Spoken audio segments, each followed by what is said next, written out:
My uncle drains money from my 100-year-old grandfather's bank account every month. My maternal grandfather had 2 children, my mother and my uncle. My grandmother died more than 30 years ago. My mother died 3 years ago. Until last year, my grandfather lived with my uncle, a drug addict, in an apartment in the suburbs of my city. Almost 2 years ago, my uncle fainted and badly injured his hip when he fell. He had to be taken to the hospital for surgery and rehabilitation. And that was when my cousin and I finally understood how horrible the conditions were in which my grandfather had been living. The home had turned into a literal dump. Just the filthy, bloody, absolutely soaked-through bedding alone was enough to make you gag. It took me several months because of certain circumstances, but last year, I was finally able to take my grandfather to live with me. We had to completely undress him and put him into new clothes, make him walk barefoot to the car, and we didn't allow him to bring anything except his walker, wallet, phone, charger, and glasses case. Thankfully, we didn't bring any bedbugs with us. My uncle, of course, was against it, but what could he do? Any complaint or phone call he made would result in authorities seeing his apartment, and in the best case, he'd be evicted, in the worst case, arrested. My grandfather was in such terrible condition that I was 100% sure the best I could do was let him spend his last days or weeks in a clean, pleasant environment.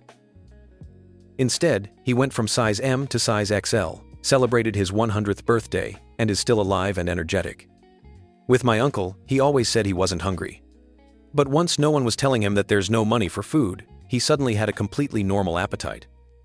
Mostly he wanted pudding, but the doctor said he could eat anything he wanted. I bought him a bed, a mattress, clothes, 2 full wardrobes worth once he gained weight after finally being able to eat properly. Furniture for storage, a comfortable chair, and a table. He's still using the Android smartphone I bought him a few weeks after my mom died, because he could no longer use her phone. He absolutely cannot remember how to text or make calls, but he can answer calls, and he loves browsing the internet. His SIM card is under my name, and I pay the entire bill. I don't take any money from him for utilities or any household expenses. He doesn't pay me anything for living here. My roommate gave him a mini fridge, a nightstand, and 2 lamps he wasn't using. My brother bought him a TV and brought over a TV stand from his garage. Grandchildren and great-grandchildren can visit him now. Before this, no one could even step into that filthy apartment and definitely not bring children there. We hosted 2 big celebrations, one for his 100th birthday and one for Father's Day. We have 4 cats who visit him throughout the day, and he loves that. I registered him to vote at our address and send in a mail-in ballot for every primary and election. I managed to get him enrolled in a home care program through Veterans Affairs, so doctors can visit him at home, do checkups, give vaccines, draw blood, and so on, things my uncle never could have handled because medical workers would never be allowed into that filthy pit.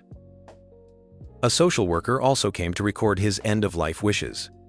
3 times a week, a home aide comes to help him bathe, shave, and so on.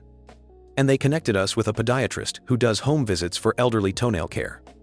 Yes, old people's toenails get incredibly thick and hard. You can't just clip them like normal toenails, so his toenails are no longer horrifying. When we took my grandfather, my uncle handed over his debit card, probably realizing I would order a new one anyway if he didn't. A few weeks before the move, I grabbed a bank statement from the apartment, so I had his account number, and my grandfather knows his social security number. Thank God, otherwise I wouldn't even be able to refill his prescriptions over the phone. With his consent and participation, I set up mobile banking on my phone so I could monitor his balance and incoming social security and military pension payments. His main expenses are medications, grocery delivery, and a $300 monthly payment to a collector because, of course, he gave my mother his credit card years ago. She drank herself to death, and no one paid it for years. We got the letter soon after the address change. The debt was in his name, and I didn't want him being hounded during his life or after his death, so I set up a payment plan online. It'll be paid off in 3 months. My uncle also left my grandfather's medical bills unpaid and got him on a tiny monthly installment plan because paying it all at once would mean fewer dollars he could steal. I paid that debt off completely. Of course, my uncle had been taking all his money while my grandfather lived with him. In the first month after we moved him to my place, my uncle tried to claim that my grandfather still had to pay half the rent every month because his name was supposedly on the lease. I checked, then called the property manager using the number in their lobby and asked when their lease ended, explaining why we had to remove my grandfather. The manager was surprised. My grandfather's name wasn't on the lease at all, only my uncle's. Well, that was news. My uncle never replied to the message where I mocked him for that stupid lie. But the fact that my grandfather no longer lived under the same roof didn't mean the money requests stopped. First of all, my uncle had already added my grandfather's debit card to his Grubhub app on his phone, so he continued ordering food several times a month, and before that he did it almost every day, until I finally exploded and confronted him. They both also have the same peer-to-peer payment service. And even though my grandfather doesn't know how to use it, whenever my uncle asks for money, my grandfather always agrees, and I have to send it, otherwise he gets extremely worried and upset. My grandfather doesn't have dementia. For a 100-year-old man, his cognitive abilities are incredible. He doesn't remember what day it is, and may ask the same question 3 times in 1 minute, but he recognizes everyone, reads, watches TV, understands everything, says what he needs, and aside from repeating things, has completely normal conversations. But his whole life, he has been a pushover for my mom and my uncle leeches whenever money was involved. He is literally incapable of saying no. And if I simply forbid him from giving money or blocked my uncle's number, it would only upset him. So my uncle begins begging for money every month, usually from the middle of the month, and he always gets it. Tonight, my grandfather agreed to give him $56. But it's the end of the month and he has no money left. I don't either. Payday is in 2 days. I didn't tell my grandfather he was at zero, because he wouldn't understand why and would panic. So I wrote out all his monthly expenses and sent the totals to my uncle to prove that there was no money and that it wasn't me taking it. With his Grubhub orders and constant begging, my uncle has drained $789.34 in just 1 month from his 100-year-old father, whom he nearly destroyed through neglect. I only took $35 for 2 Uber rides on different days to get home faster and cook dinner for him. My grandfather always tells me, "My money is your money." I would never take all of it, but sometimes I use a tiny amount only for Uber to get home quickly to cook or do house chores. Never for myself. And what did my uncle reply? That I never should have set up the payment plan for that credit card debt.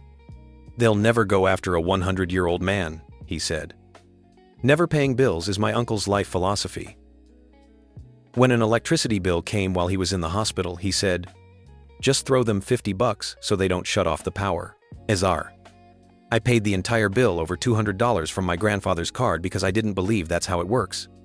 And the thought of my grandfather being alone in a dark apartment scared me far more than him having less money for my uncle to steal. I shared all the numbers with my sisters and father. They agree it's monstrous, but they don't know how to stop it either, because my grandfather simply cannot tell my uncle no. The only alternative would be upsetting him by banning the money transfers. Would that be worth it? Would it be safe for his health?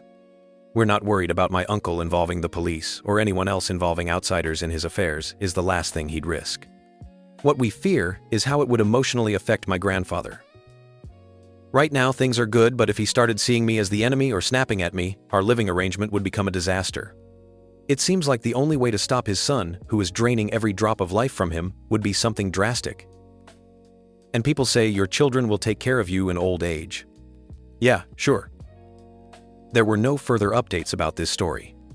And before we move on to the next one, I'd like you to share your thoughts in the comments. What would you do in the author's place? And maybe you also know similar cases of irresponsible or predatory children. Unfortunately, yes, this happens far more often than people think. So personally, I wouldn't rely too much on the idea that your kids will take care of you in old age. Story 2. My sister-in-law stole 2,000 euros from me and my husband and called us cruel, selfish people for wanting the money back. This story happened in a large city in Germany. My husband's sister, my sister-in-law, is 55, and her lazy husband is 57. They are constantly broke and endlessly complain about it. For more than 10 years, they've been crawling to the family with their complaints, expecting someone to pay their bills. Their family debts already total 6 figures. My sister-in-law is a physiotherapist by profession, and her husband is a man who believes that because of his skin color and age, he doesn't need to apply for jobs because he thinks no one will hire him anyway. When people ask why she or her husband don't work, she always answers that her back hurts, and he says his knees hurt. He's in his 52nd. He's black, and according to them, there's no work for him. Which is absolutely not true, because I once worked at a recruiting agency and offered him plenty of suitable job openings which he refused to apply for because 20 euros an hour is too low. And yet that would give him a salary of about 3,200 euros per month before taxes. But apparently he wasn't going to get off the couch for such pennies. Summer. My sister-in-law's birthday is coming up. We are hosting a family barbecue. She gathers us all and gives a speech. She wants to buy a car and asks for 8,000 euros and another 3,000 euros for a luxurious electric massage mat. And of course, this time she will pay everything back, escalates. We ask her why she needs a car and how she plans to pay for maintenance, taxes, fuel, and repairs. She answers, "My husband is American. He doesn't want to use public transportation. He's used to driving, and he needs a car to visit his friends. Public transportation is unbearable and uncomfortable for him." When we ask how they plan to pay for a car beyond the initial purchase without money or jobs, my sister-in-law starts snapping and insulting everyone. According to her, we are cruel and trying to humiliate her with our questions to show that she is beneath us. And besides, she offered to pay the money back, so why are we even asking anything? Eventually, she starts crying and runs into the house. I also needed to go inside, but instead of crying, I heard her talking on the phone with her husband, who wasn't at the barbecue. She was complaining to him that we were tormenting her, patronizing her, and looking down on her. My sister-in-law came back into the yard with a smug smile, put her phone on speaker, and held it out toward us. Her husband screamed, "You better watch out. I'll deal with all of you. Keep talking behind my back and making my wife cry. I hate all of you. You're all jerks, and I'm going to take care of you." She stood next to him on the call, grinning with satisfaction. Sometime later, my sister-in-law's birthday arrived. And we, being complete doormats back then, decided to fulfill her dream of having a car by giving her a 100 euro credit for car sharing. Of course, no good deed goes unpunished. We gave her those 100 euros she could use, everything registered in her name, and only she as the driver was insured. We explained everything to her clearly. She understood and agreed to follow the rules. She also promised to pay for any additional expenses once the 100 euros were used up. Everything seemed fine. Of course, she didn't change anything. She never updated the payment details, and naturally, she let her absolutely unhelpful husband drive the car. A couple of months later, the bill had grown to 2,000 euros. When I noticed the overdraft on our account, I immediately revoked her access and confronted her. She ignored me completely, didn't answer calls, messages, or emails, but complained to my husband, her brother, that his mean and nasty wife wouldn't let her poor relatives use the car in peace. My sister-in-law: "I haven't slept for 3 nights because your wife, dear brother, is demanding her money back. This is absolutely unbelievable. Mimala." Her husband finally replied to my email a couple of weeks later, calling me a terrible person and a troublemaker, saying I needed mental treatment, and that his wife would teach me a lesson, so I'd finally stop asking for the money. He kept threatening that I would regret it soon if I didn't quiet down. It got so bad that this aggressive man even showed up at our house and tried to intimidate me. I mentioned earlier that he already had criminal records and violence-related incidents. I reported him to the police. And I was met with a wave of accusations from my husband's family asking why I brought trouble into their lives. Why I provoked him. Apparently everything was my fault. They kept insisting that we made enough money, so we should have just given the money to those poor relatives. My mother-in-law even said she'd go ask others for donations so that the greedy ones, meaning us, would finally stop talking about the money. Of course, my sister-in-law and her husband never returned a cent and never apologized. Nothing. Instead, they launched a full-blown smear campaign against us. My husband's family rolls their eyes every time I bring up the topic and claims I overreacted, calling me a difficult person. Accusations from all sides. It ended with my sister-in-law and her husband showing up at my father-in-law's birthday party a couple of months later and creating a dramatic scene, saying they were being mistreated by the family and that we'd soon see what happens next. More threats. He started going after all the men at the party, threatening to straighten things out and trying to provoke my husband into a fight. He failed. He's such a coward that the only thing he managed to do was push another brother's wife to the floor. He never dared approach the men. A complete failure. Meanwhile, my sister-in-law screamed at me that I personally destroyed the family, mockingly asking if I was proud of my destructive work. Her husband approached me later and yelled that he would do anything to protect his family and that he'd make sure I stopped talking. I called the police again. As soon as the siren sounded, they both ran away. After 3 long years, we finally got our money back from my mother-in-law, who condescendingly said she'd go ask around, just so we'd stop nagging about the money. She complained, she resisted, but we got the money. She saved her grown daughter from the consequences of her actions. Recently, my sister-in-law came back to us claiming she had a serious depression because of how we treated her. Honestly, I wonder if it has something to do with her irresponsible, controlling husband who creates conflicts everywhere. She claimed my negative energy forced her to check into a special clinic for treatment. I told her to leave and share those sad stories somewhere else. My husband also said he had no time left for her. I can even understand why my husband's family thought it was not a big deal that we lost 2,000 euros. Because earlier my sister-in-law had stolen 20,000 euros from her own daughter. That was her daughter's entire education fund. When the girl asked her mother where the money went, she just shrugged and said, "I needed the money." At this point, I cut all contact with my husband's relatives.